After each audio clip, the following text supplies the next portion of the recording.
श्रीगणेशाय नमः। प्रणम्य शिरसा देवं गौरीपुत्रं विनायकं भक्त्या व्यासस्मरे नित्यं मायुकामार्थसिद्धये।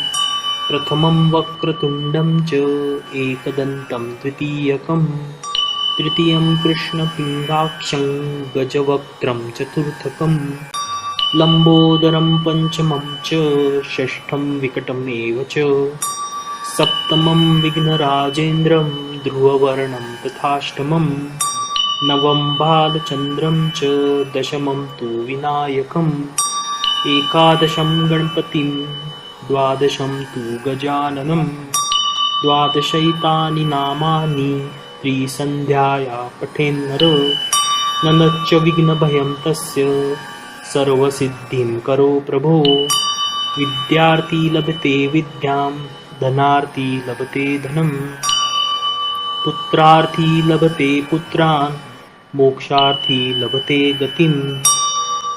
जपेत गणपति स्तोत्रं षड्भिर्मासै फलं लभेत् संवत्सरेण सिद्धिं च लभते नात्र संशयः।